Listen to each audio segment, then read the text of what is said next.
శైలు చెప్పిన నిజంతో మనీషాని పెళ్లి చేసుకున్న మాధవ. మరి శైలు ఏం చెప్పింది? అసలు మాధవ మనీషాని ఎలా పెళ్లి చేసుకున్నాడు? దీనికి మనీషా ఎలా ఒప్పుకుంది? అసలు ఏం జరిగింది తెలుసుకోవాలనుకుంటే వీడియోని చూడు వరకు మిస్ కాకుండా అయితే చూసేయండి. అలానే మా వీడియోని ఇస్తే లైక్ చేయడం మాత్రం మర్చిపోకండి. నేను ఇప్పుడు ముగ్గు వేస్తూ అసలు ఈ పెళ్ళి ఎలా జరిగింది, ఏం జరిగింది అన్నది మీకు పూర్తిగా వివరించబోతున్నాను. వీడియోని స్కిప్ చేయకుండా చూడండి.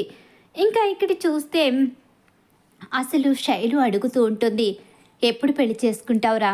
నీ కారణంగానే ఇక్కడ నేను ఎన్ని ఇబ్బందులు పడాల్సి వస్తుంది అంటే నీకు తెలుసు కదే, నేను చెప్పాను కదా మా పెద్ద నీకు పెళ్ళయ్యేంత వరకు నేను పెళ్లి చేసుకోలేనని.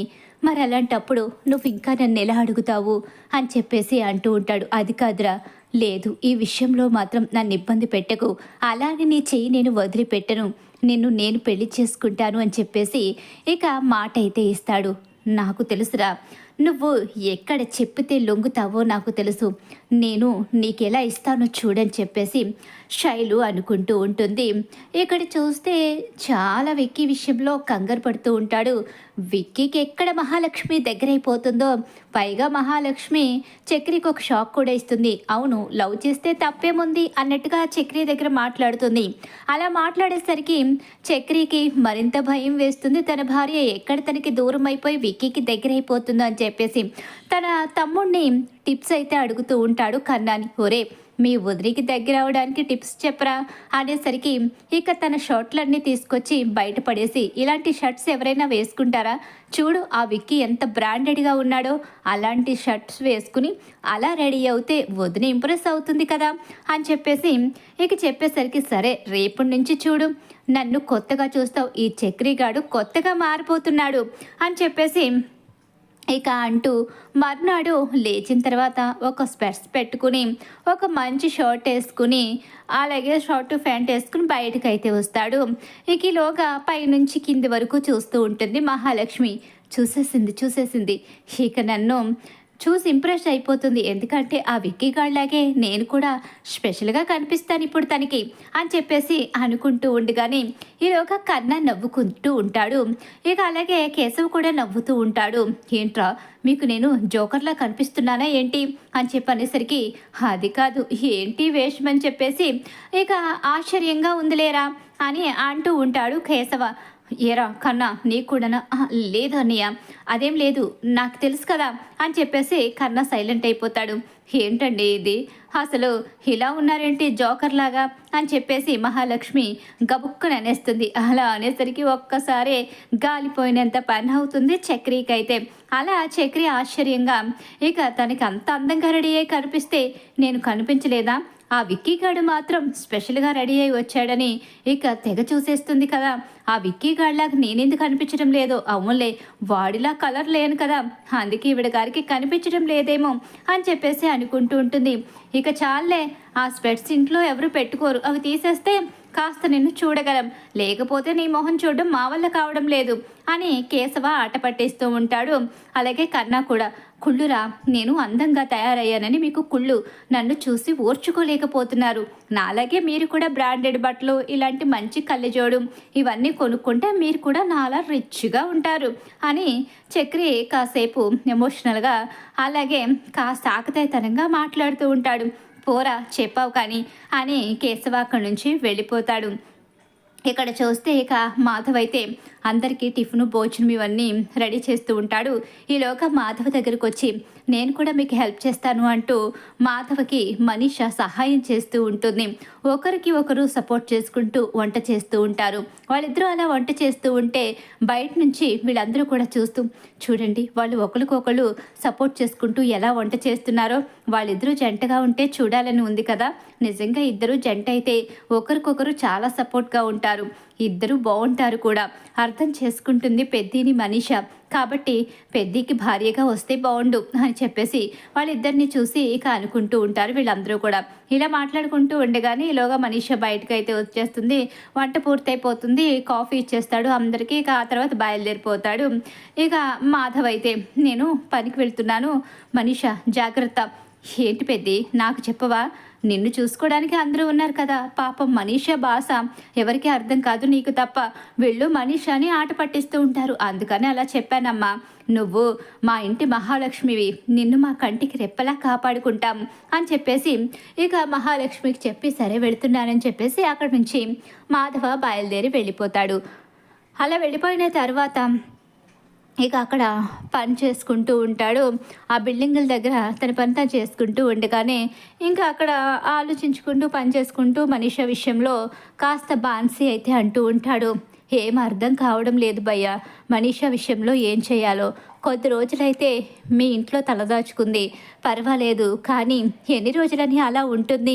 తనకంటూ ఒక లైఫ్ ఉంటుంది కదా. ఆ రాక్షసుడు తనని వదిలేలా కనిపించడం లేదు.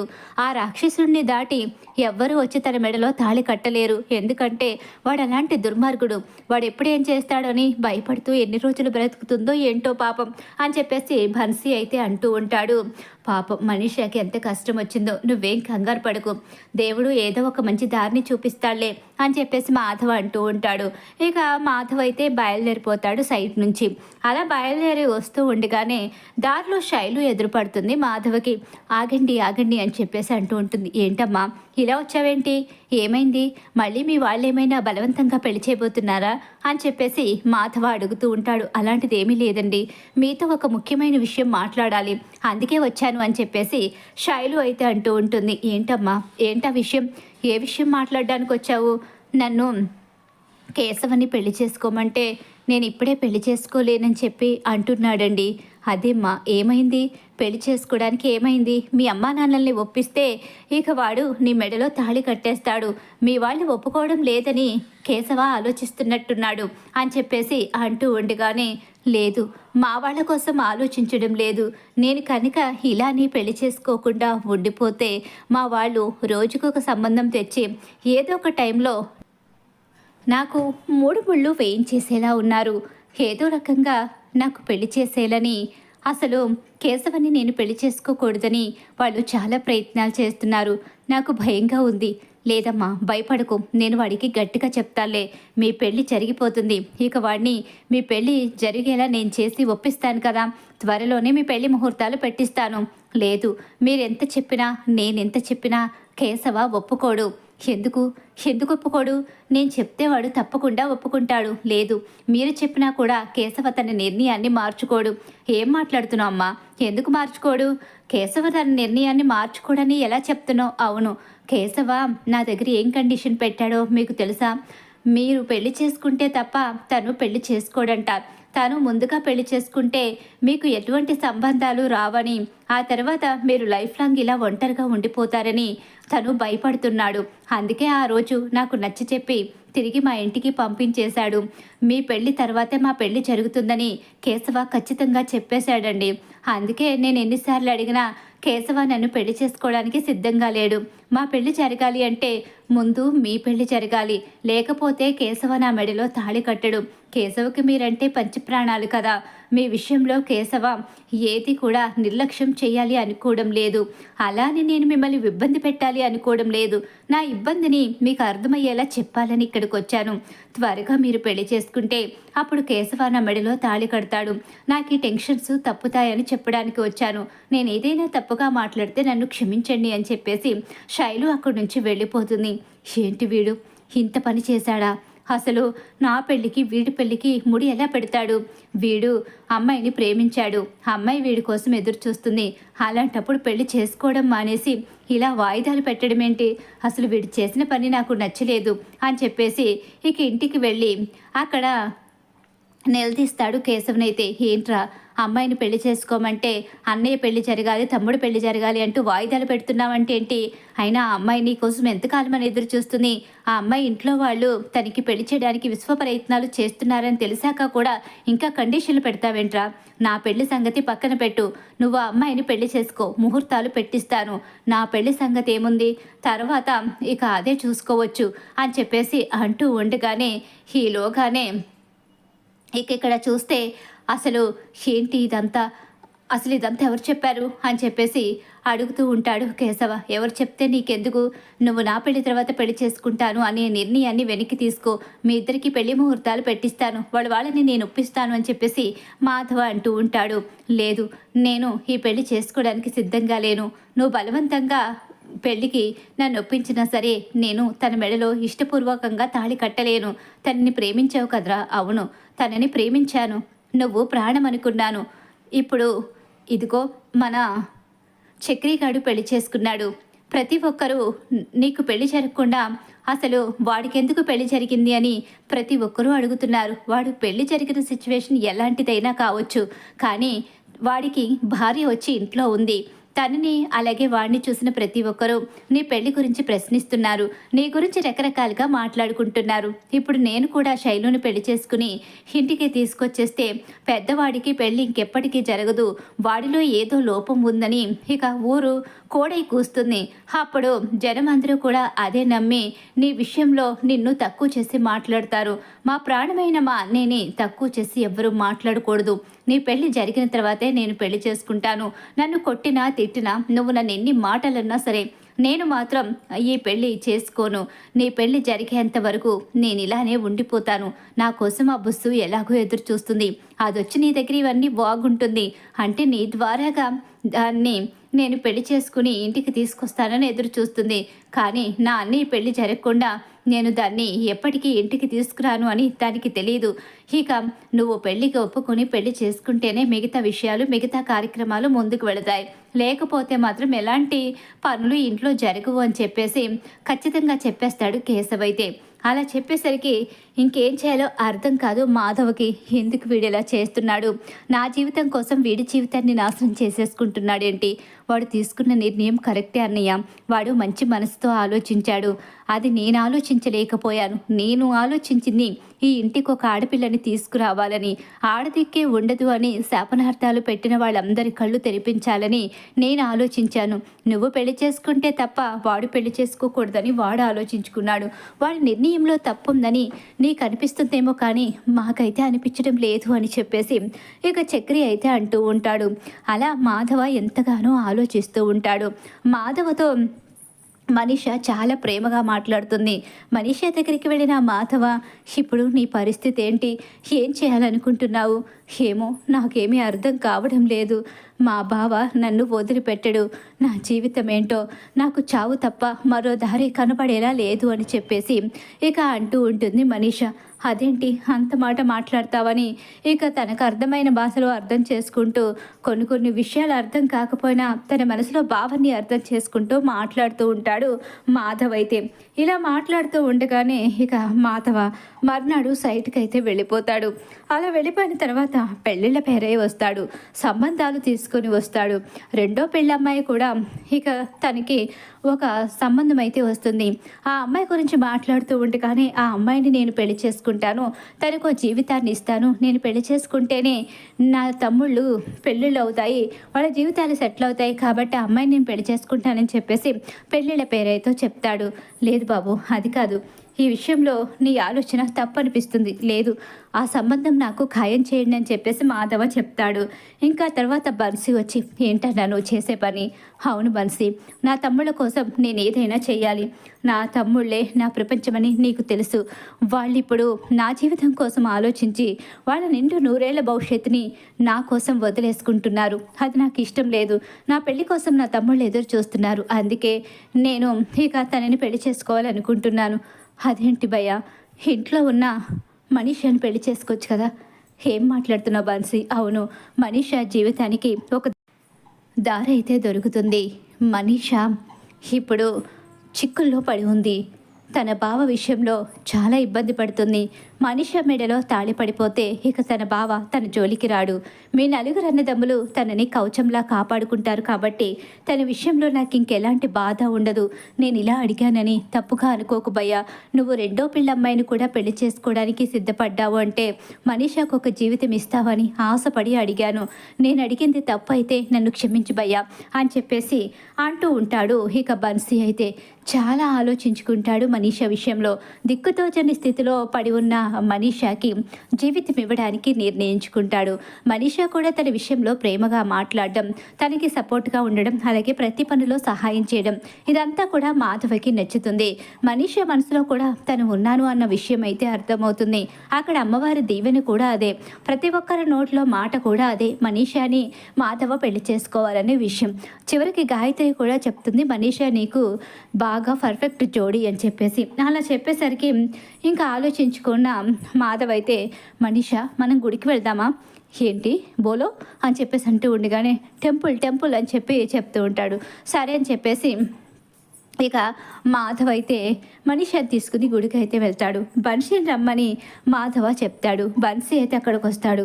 నేను తెలుగులో చెప్పింది మీ చెల్లికి ఇంగ్లీష్లో చెప్పు, ఎందుకంటే పూర్తిగా ఇష్టమైతేనే ఏదైనా చేయాలి, లేకపోతే చేయకూడదు అని చెప్పేసి మాధవ్ అంటూ ఉంటాడు. ఏంటి భయ్యా? అవును, తనని పెళ్లి చేసుకోవాలనుకుంటున్నాను. ఇప్పుడే ఈ క్షణమే తన మెడలో తాళి కట్టాలి అనుకుంటున్నాను. తన మీద జాలితోనో లేకపోతే నా తమ్ముళ్ళ గురించి ప్రేమతోనో మరో రకంగానో కాదు, ఇప్పుడు తన మీద ఉన్న ఇష్టంతోనే తాళి కడతాను. తనని మనస్ఫూర్తిగా ఇష్టపడే తాళి కట్టబోతున్నాను. తాళి కట్టాలని నిర్ణయించుకున్నాను. తన మీద నాకు ఇష్టం ఉంది. నేను తాళి కట్టి భార్యను చేసుకోవాలనుకుంటున్నాను. తను నాకు భార్యగా ఉంటుందా?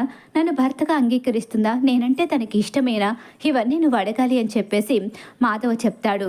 ఇంకా హిందీలో మనీషాని అన్నీ కూడా అడుగుతూ ఉండగానే ఇక అంత గొప్ప జీవితం ఇస్తానంటూ ఇంత పెద్ద మనిషి ముందుకు వచ్చినప్పుడు నేనెందుకు కాదంటాను? ఇలాంటి మంచి మనిషి నా జీవితంలోకి రావడం నాకు చాలా సంతోషం. ఈ పెళ్ళి నాకు ఇష్టమే అని తన భాషలో మనీషా చెప్తుంది. అలా చెప్పేసరికి ఇంకా భయ్యా మనీషా ఇష్టమే అంటుంది, నువ్వు కూడా ఒప్పుకున్నావు. ఇంక నా చెల్లెలకి ఎలాంటి బాధ లేదు. నా చెల్లెల జీవితంలోకి ఇంక వాడెప్పటికీ అడుగు పెట్టడు. మీ ఇద్దరూ పెళ్లి చేసుకుంటే మీ నలుగురు అన్నదమ్ములు నా చెల్లెల్ని కవచంలా కాపాడుకుంటారు. కాబట్టి ఇక నేను భయపడాల్సిన అవసరం లేదు అని బన్సీ చెప్తాడు. ఇంకా గుడిలో అన్ని ఏర్పాట్లు చేసేస్తాడు బన్సీ అయితే. అలా గుడిలో తమ్ముళ్లకు కూడా చెప్పకుండానే మనీషాకి తాళి కట్టేస్తాడు. ఇక మనీషా ఇష్టాలు కనుక్కొని మనీషా మనస్ఫూర్తిగా ఇష్టపడితేనే ఈ పెళ్లి చేసుకుంటాను అని చెప్పి మరి ఇక తనకున్న బాధ్యతల గురించి తన విషయాల గురించి అన్నీ కూడా వివరించిన తర్వాతే ఈ పెళ్లికి సిద్ధపడతాడు మాధవ. అన్నిటికీ ఒప్పుకుని తల ఉంచిన తర్వాతే మనీషా ఇక మాధవ తాళి కడతాడు మనీషా మెడలో. అలా మనీషాని పెళ్లి చేసుకుని చాలా సంతోషంగా ఇంటికైతే తీసుకొస్తాడు. అలా ఇక మనీషాని పెళ్లి చేసుకుని ఇంటికి వచ్చేసరికి ఒక్కసారి వాళ్ళ అన్నదమ్ములు అందరూ షాక్ అయిపోయి ఉండిపోతారు. ఏంటన్నా, ఏంటిదంతా? ఇది నిజమేనా? మేము చూస్తుంది నిజమేనా? మీ పెళ్ళి మరి మేమెందుకు చూడకూడదు అనుకున్నావు? మమ్మల్ని కూడా రమ్మనొచ్చు కదా. ఇంత సడన్గా మనీషా మెడలో తాళి కట్టేశావేంటి? ఎందుకు? ఇన్ని రోజులుగా మేము ఎదురు చూస్తున్నాం కదా, మాకెందుకు చెప్పలేదు? భయ్యా నా చెల్లెల్ని పెళ్లి చేసుకుని చాలా మంచి పని చేశాడు. భయ్యా మీకోసం, నా చెల్లెల కోసం, నా కోసం ఆలోచించి ఇదంతా చేశాడు అని చెప్పి అంటూ ఉండి, కానీ ఏం మాట్లాడుతున్నావు బన్సీ? అవును, తమ్ముళ్ళ భవిష్యత్తు కోసం తను పెళ్లి చేసుకోవాలని నిర్ణయించుకున్నాడు. అదే సమయంలో నా చెల్లెల్ని పెళ్లి చేసుకోమని నేను అడిగాను. నా చెల్లెలకి మనస్ఫూర్తిగా ఇష్టమో కాదో తెలుసుకున్నాడు. తను మీకోసం రెండో పెళ్లి అమ్మాయిని పెళ్లి చేసుకోవడానికి సిద్ధపడ్డాడు. ఎందుకంటే కేశవ్ భయ్య ఇక మాధవ్ భయ్యాకి పెళ్ళయ్యేంత వరకు పెళ్లి చేసుకోనని తను ప్రేమించిన అమ్మాయితో చెప్పాడంట. ఆ విషయం తెలుసుకున్న మాధవ్ భయ్య ఇక రెండో పెళ్ళమ్మాయిని పెళ్లి చేసుకోవడానికి సిద్ధపడినప్పుడే నేను నా మనసులో మాట చెప్పేసరికి నా చెల్లెల మనసు పూర్తిగా తెలుసుకుని భయ్య తాళి కట్టేశాడు అని చెప్పేసి బన్సీ అయితే చెప్పేస్తాడు. అలా చెప్పేసరికి ఒక్కసారే ఇక కేశవ షాక్ అయిపోతాడు. ఏరా, అంత పెద్దోడు అయిపోయావా? నా జీవితం గురించి, నీ భవిష్యత్తుని, ఒక ఆడపిల్ల జీవితాన్ని నాశనం చేయాలని చూస్తావా? ఆ ఆడపిల్ల నీ కోసం ఎంతగా ఎదురు చూస్తుందో ఆ మాత్రం అర్థం చేసుకోలేకపోతే ఎలారా? లేదన్నయ్య, ఆ అమ్మాయి కన్నా నువ్వే నాకు ముఖ్యం.